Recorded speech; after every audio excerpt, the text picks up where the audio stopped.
घर के मंदिर में ध्यान रखें इन 10 छोटी छोटी बातों का। अधिकांश घरों में देवी देवताओं के लिए एक अलग स्थान होता है। कुछ घरों में छोटे छोटे मंदिर बनवाए जाते हैं। नियमित रूप से घर के मंदिर में पूजन करने पर चमत्कारी रूप से शुभ फल प्राप्त होते हैं। वातावरण पवित्र बना रहता है, जिससे महालक्ष्मी सहित सभी दैवीय शक्तियां घर पर अपनी कृपा बनाए रखती है। यहाँ कुछ ऐसी बातें बताई जा रही है जो घर के मंदिर ध्यान रखनी चाहिए। यदि इन छोटी छोटी बातों का ध्यान रखा जाता है तो पूजन का श्रेष्ठ फल प्राप्त होता है और लक्ष्मी की कृपा से घर में धन धान्य की कमी नहीं होती है। एक, पूजा करते समय किस दिशा की ओर होना चाहिए अपना मुंह। घर में पूजा करने वाले व्यक्ति का मुंह पश्चिम दिशा की ओर होगा तो बहुत शुभ रहता है।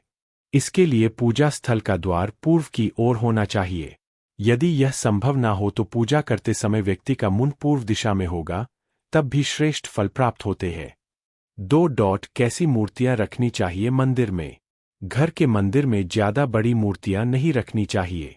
शास्त्रों के अनुसार बताया गया है कि यदि हम मंदिर में शिवलिंग रखना चाहते हैं तो शिवलिंग हमारे अंगूठे के आकार से बड़ा नहीं होना चाहिए।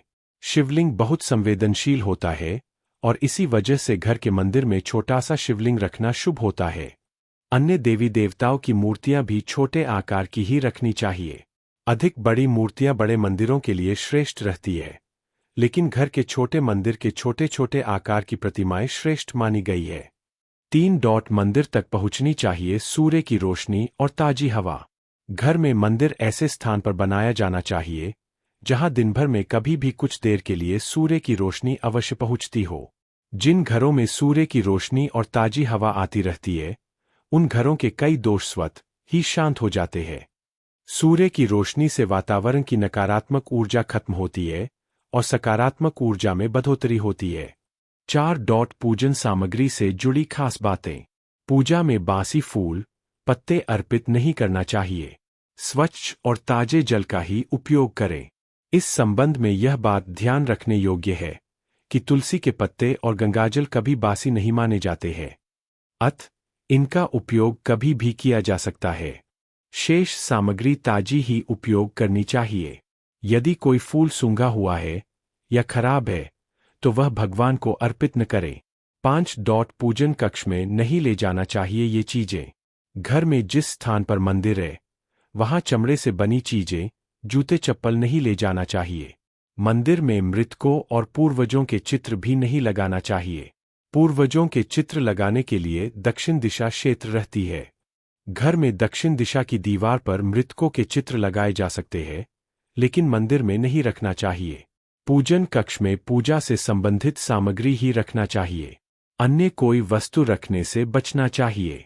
6. पूजन कक्ष के आसपास शौचालय नहीं होना चाहिए।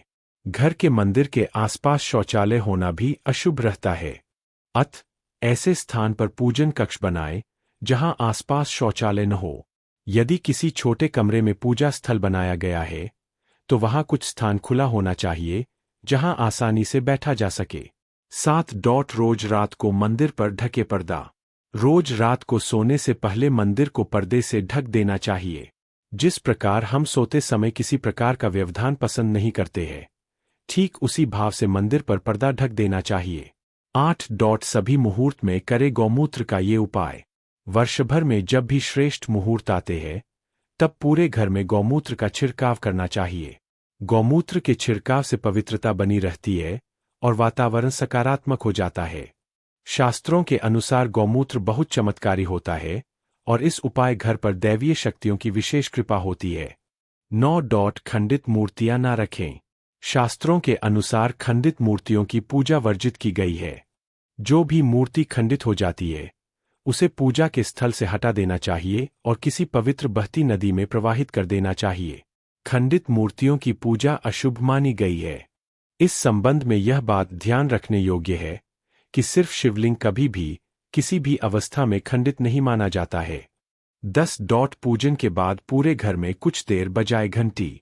यदि घर में मंदिर है तो हर रोज सुबह और शाम पूजन अवश्य करना चाहिए। पूजन के समय घंटी अवश्य बजाएं। साथ ही एक बार पूरे घर में घूमकर भी घंटी बजानी चाहिए। ऐसा करने पर घंटी की आवाज से नकारात्मकता नष्ट होती है और सकारात्मकता बढ़ती है।